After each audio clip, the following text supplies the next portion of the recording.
1468년 10월 조선의 제7대왕 세조가 숨을 거뒀습니다. 조카를 몰아내고 왕위에 올라 수많은 비판을 받았던 그 왕의 임종을 지켜보는 신하들의 마음은 복잡했습니다. 그들은 알고 있었습니다. 이 왕이 남긴 것이 단순히 피로 얼룩진 왕자만이 아니라는 것을, 세조의 손에서 태어난 두 가지 업적이 조선이라는 나라의 뿌리를 바꿔 놓았다는 것을 말입니다. 첫 번째는 경국대전, 조선의 영원 불변한 법전이었습니다. 두 번째는 한글의 실질적 보급, 백성들에게 글자를 선사한 혁명이었습니다. 이 두 업적만큼은 그 어떤 역사가도, 그 어떤 비판자도 감히 깎아내릴 수 없었습니다. 오늘은 바로 그 이야기를 해보겠습니다. 왜 세조의 이 두 업적은 500년이 지난 지금까지도 절대 무시할 수 없는 위대한 유산이 되었을까요? 먼저 시간을 1453년으로 돌려보겠습니다.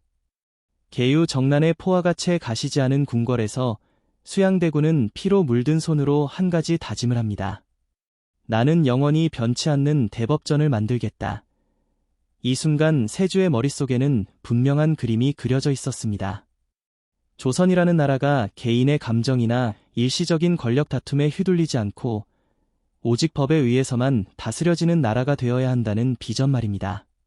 그런데 이것이 그토록 절박한 과제였을까요?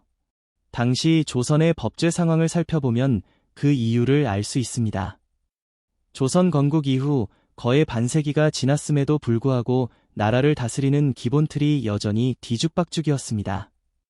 태조의 경제 육전이 있기는 했지만 그것만으로는 복잡한 국정을 체계적으로 운영하기에 한계가 있었습니다. 더 심각한 문제는 고려 시대의 관습이었습니다. 고려 말기에는 고려 공사 3일이라는 말이 있었습니다. 고려의 공사는 사흘만 지나면 흐지부지된다는 뜻이었죠. 같은 사안에서도 재판관의 기호에 따라 다른 판단이 내려지고 법령의 개폐가 빈번했으며 법의 적용에도 일정한 기준이 없었습니다. 조선 또한 이런 혼란에서 완전히 벗어나지 못한 상태였습니다. 세조는 이 문제의 핵심을 정확히 꿰뚫고 있었습니다. 법이 제대로 서지 않으면 왕권도 신하들의 권위도 백성들의 사도 모두 불안정해진다는 것을 말입니다. 특히 자신처럼 정통성의 의문이 제기되는 왕에게는 더욱 절실한 문제였습니다. 그래서 즉위와 동시에 그는 육전상 정소를 설치하고 직접 법전 편찬을 지휘하기 시작했습니다. 1460년 세주년의 일이었습니다. 왕은 먼저 백성들의 실생활과 가장 밀접한 호전과 형전부터 완성했습니다. 호전은 세금과 재정에 관한 것이었고 형전은 범죄와 형벌에 관한 것이었습니다.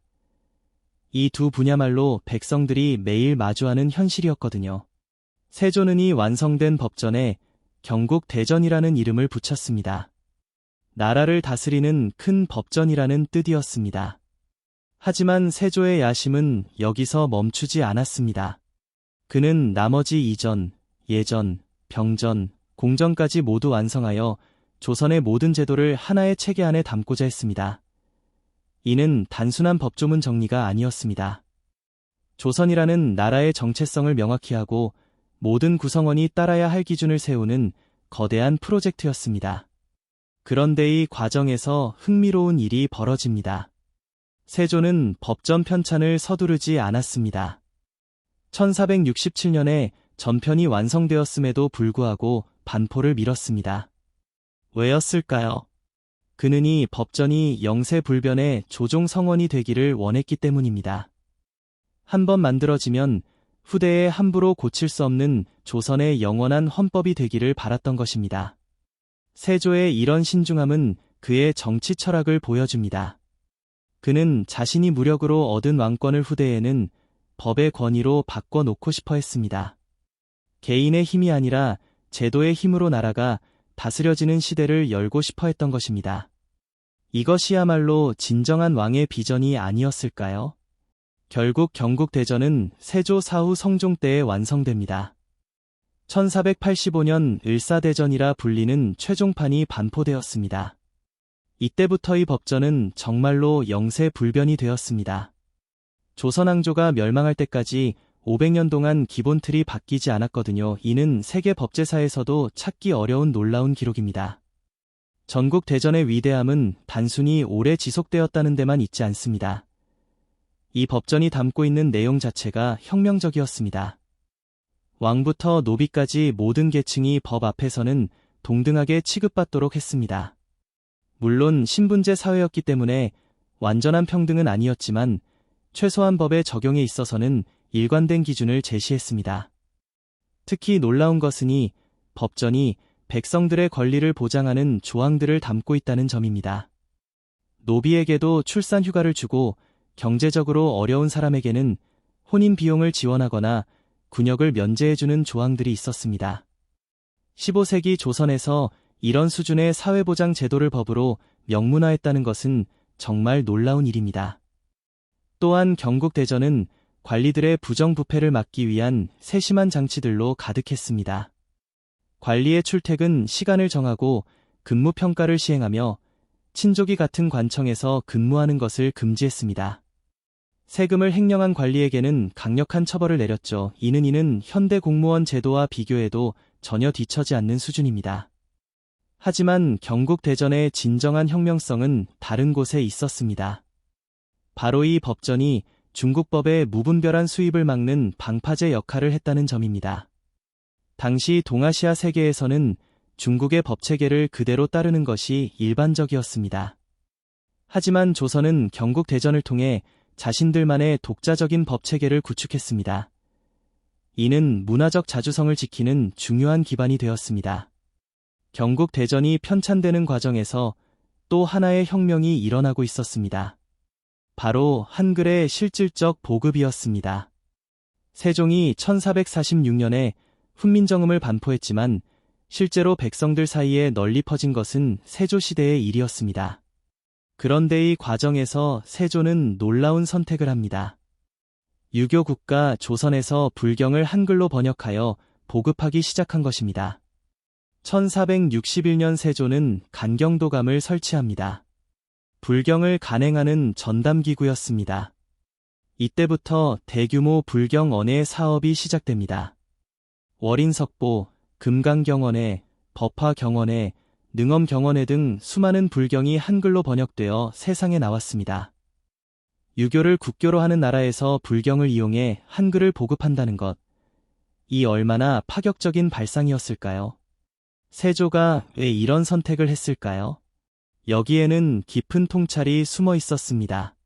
첫째, 불교는 이미 고려시대부터 1000년 넘게 이 땅에 뿌리내린 종교였습니다. 양반부터 노비까지 모든 계층이 친숙하게 여기는 문화였죠.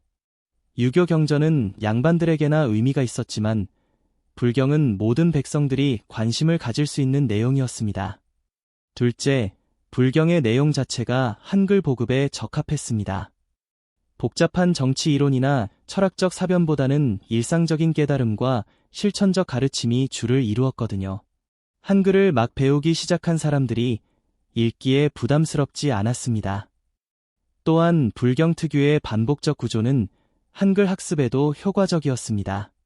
셋째, 세조 자신이 독실한 불교 신자였습니다. 그는 단종을 몰아낸 죄책감에 시달리며 불교에서 마음의 안식을 찾고 있었습니다. 불경 언해 사업은 개인적 신앙심과 공적 정책이 절묘하게 결합된 결과였습니다. 하지만 무엇보다 중요한 것은 세조의 정치적 계산이었습니다.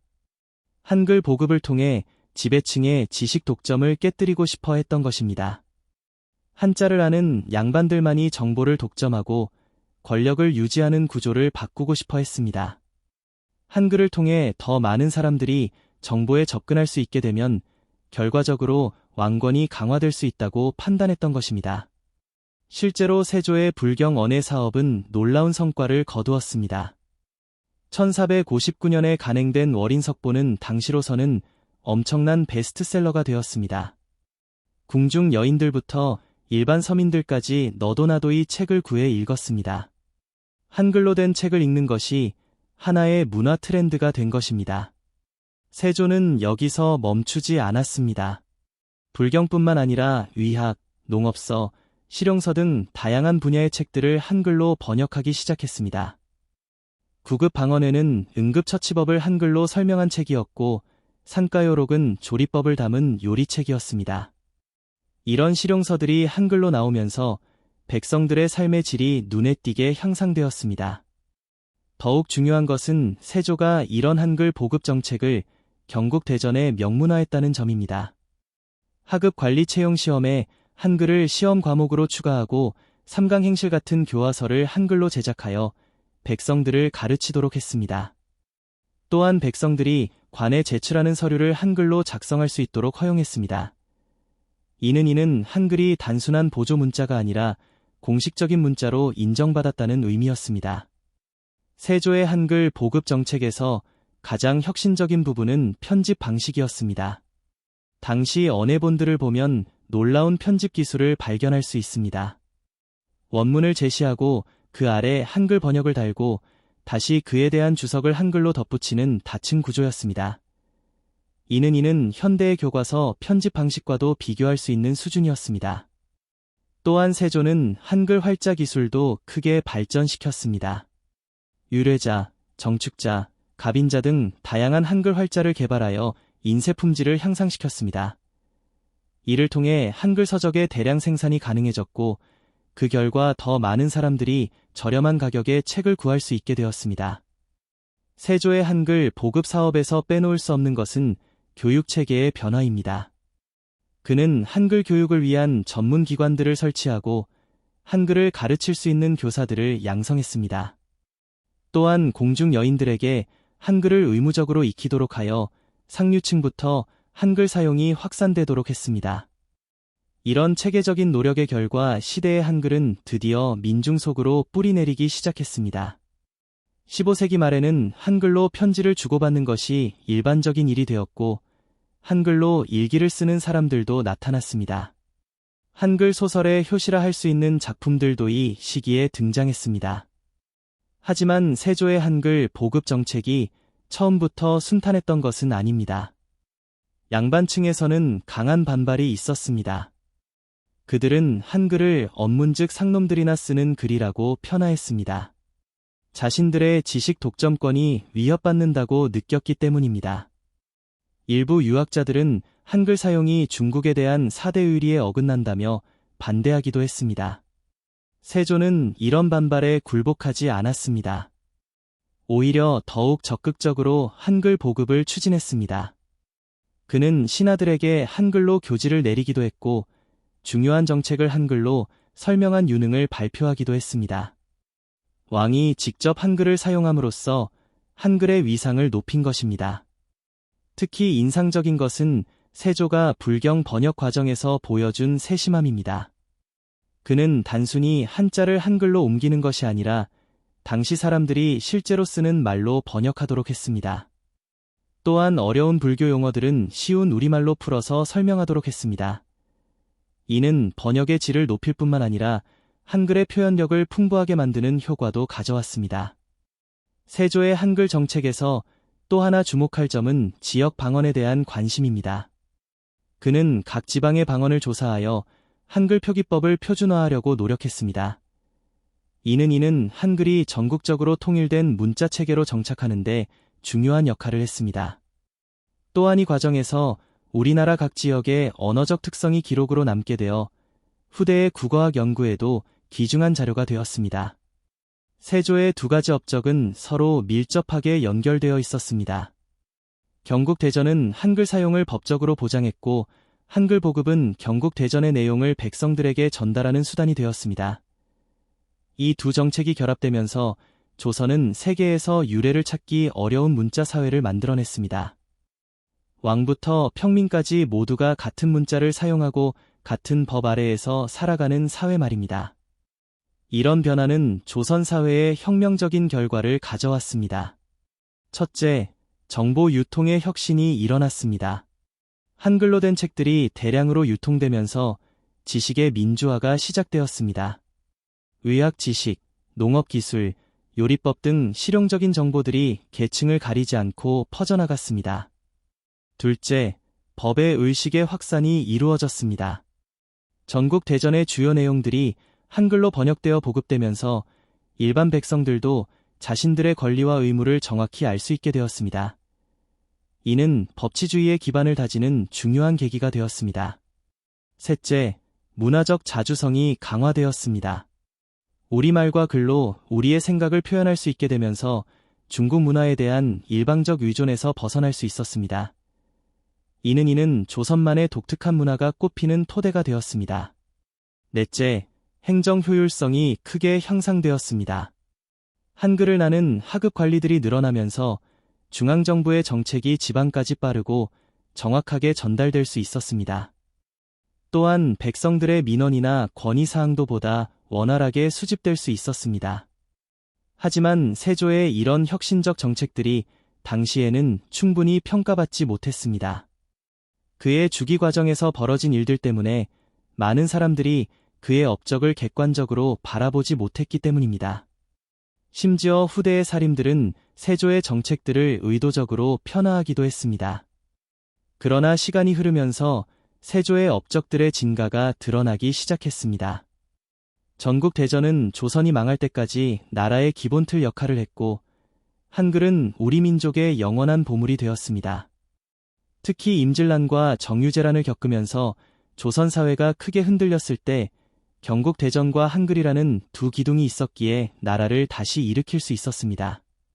조선 후기에 들어서면서 세조의 업적들은 더욱 빛을 발했습니다.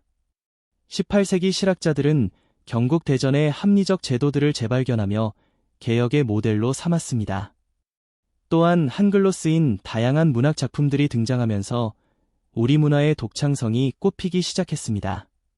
근대에 들어서서도 세조의 유산은 계속 이어졌습니다. 개혁 때 한글이 공식 문서에 사용되기 시작한 것도, 일제강점기에 한글이 민족 정신의 상징이 된 것도 모두 세조시대에 닦아놓은 기반이 있었기에 가능한 일이었습니다. 광복 후민이 법치국가로 발전할 수 있었던 것도 경국대전이라는 법치 전통이 있었기 때문입니다. 현재 한글이 세계에서 가장 과학적인 문자로 인정받고 있는 것도, 디지털 시대에 최적화된 문자로 각광받고 있는 것도 세조가 한글 보급에 쏟은 노력이 있었기에 가능한 일입니다. 만약 세조가 한글을 제대로 보급하지 않았다면 한글은 박물관에나 전시된 유물로 남았을지도 모릅니다. 또한 현대 한국의 법치주의 전통도 경국대전에서 그 뿌리를 찾을 수 있습니다. 법 앞에서는 모든 사람이 평등하다는 원칙, 권력자라도 법을 어기면 처벌받는다는 원칙, 법은 개인의 감정이나 이해, 관계를 초월해야 한다는 원칙 등은 모두 경국대전에서 이미 천명된 것들입니다. 그렇다면 우리는 세조의 이 두 업적에서 무엇을 배울 수 있을까요? 첫째, 진정한 리더는 자신의 한계를 뛰어넘는 비전을 제시해야 한다는 것입니다. 세조는 자신의 정통성 문제를 법과 제도의 힘으로 극복하려 했습니다. 개인의 권위가 아니라 시스템의 권위를 세우려 했던 것입니다. 둘째, 혁신은 기존 질서와의 타협에서 나온다는 것입니다. 세조는 한글 보급을 위해 유교가 아닌 불교를 택했습니다. 이는 현실을 무시한 이상론이 아니라 현실 속에서 가능한 최선의 선택을 한 것입니다. 때로는 돌아가는 길이 가장 빠른 길이 될 수 있다는 교훈을 줍니다. 셋째, 제도의 지속 가능성을 고려해야 한다는 것입니다. 세조는 경국대전을 성급하게 반포하지 않고 충분히 검토했습니다. 그 결과 500년 동안 지속되는 법전을 만들 수 있었습니다. 당장의 성과보다는 장기적 안정성을 추구한 것입니다. 넷째, 문화와 정치는 분리될 수 없다는 것입니다. 세조의 한글 보급 정책은 단순한 문화 정책이 아니라 정치적 전략이었습니다. 문자를 통해 권력 구조를 바꾸고 사회를 혁신하려 했던 것입니다. 소프트 파워의 중요성을 일찍이 깨달았던 것입니다. 다섯째, 반대에 굴복하지 않는 의지가 필요하다는 것입니다. 세조의 정책들은 모두 기존 기득권층의 강한 반발을 불러왔습니다. 하지만 그는 신념을 굽히지 않았습니다. 진정한 개혁과는 외로울 수밖에 없다는 것을 보여준 사례입니다. 세조가 남긴 두 업적은 오늘날에도 여전히 살아 숨쉬고 있습니다. 우리가 한글로 이 글을 읽고 쓸 수 있는 것, 우리가 법치 국가에서 살아갈 수 있는 것 모두 세조의 유산입니다. 그의 즉위 과정에 대해서는 여전히 논란이 있을 수 있지만이 두 업적만큼은 그 어떤 비판자도 부정할 수 없는 위대한 유산입니다. 역사는 참으로 아이러니합니다. 피로든 왕좌에서 시작된 정책들이 결국 우리 민족의 가장 소중한 자산이 되었으니 말입니다. 어쩌면 세조 자신도 이런 결과를 예상하지 못했을지도 모릅니다. 하지만 분명한 것은 그의 선택들이 오늘날 우리의 삶을 만들어냈다는 사실입니다.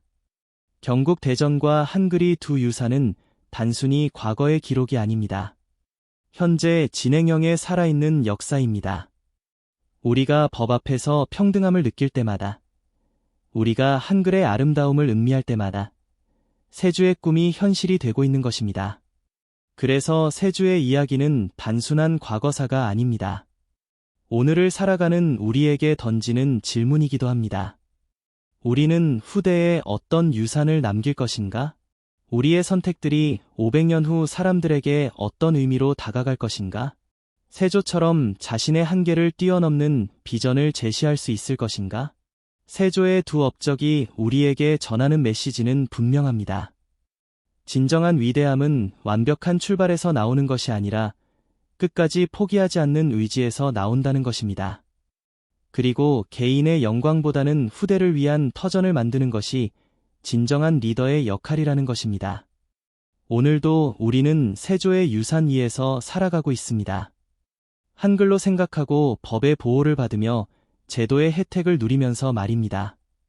이것이야말로 세조가 꿈꾸었던 세상이 아닐까요? 개인의 권력이 아니라 시스템의 힘으로, 소수의 독점이 아니라 모두의 참여로 만들어가는 세상 말입니다. 그러니 이제 세조를 단순히 조카를 몰아낸 왕으로만 기억하지 말았으면 합니다. 대신 조선의 기초를 다진 제도 개혁가로, 한글을 우리 삶 속에 뿌리내리게 한 문화혁명가로 기억했으면 합니다. 그의 손에서 탄생한 경국대전과 한글은 오늘날에도 우리와 함께 살아 숨쉬고 있으니까요. 결국 역사의 진정한 의미는 현재와의 연결에 있습니다. 과거의 사건들이 오늘 우리의 삶에 어떤 영향을 미치고 있는지, 우리가 그 유산을 어떻게 발전시켜 나갈 것인지가 더 중요한 것입니다. 세조의 이야기가 우리에게 특별한 이유도 바로 여기에 있습니다. 그의 선택들이 500년을 뛰어넘어 지금 이 순간 우리의 현실이 되었기 때문입니다. 이 글을 읽고 계신 여러분도 세조의 정신을 이어받은 상속자들입니다. 한글로 생각하고 표현할 수 있는 자유, 법 앞에서 보장받는 권리, 이 모든 것들을 당연하게 여기지 마시기 바랍니다. 이것들은 세조와 같은 혁신가들의 용기와 희생이 있었기에 가능한 것들이니까요. 앞으로도 세조의 두 업적은 계속 진화해 나갈 것입니다. 한글은 디지털 시대에 새로운 가능성을 열어갈 것이고, 법치주의는 더욱 성숙한 민주주의의 토대가 될 것입니다. 그리고 그 발전의 주역은 바로 우리 자신입니다.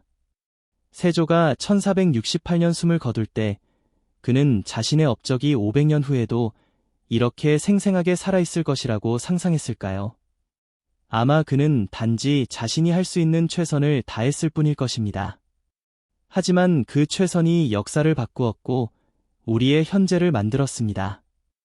이것이 바로 세조의 두 업적이 우리에게 전하는 궁극적 메시지일 것입니다. 완벽한 조건을 기다리지 말고 지금 여기서 할 수 있는 최선을 다하라는 것입니다. 그리고 개인의 영광보다는 후대를 위한 유산을 남기는 것이 진정한 성공이라는 것입니다. 여러분도 이 채널을 구독하고 좋아요를 눌러주시면서 우리 역사의 소중한 유산들을 함께 기억하고 발전시켜 나가는 일에 동참해 주시기 바랍니다. 세조의 정신을 계승하여 우리도 후대 자랑스러운 유산을 남길 수 있는 사람들이 되었으면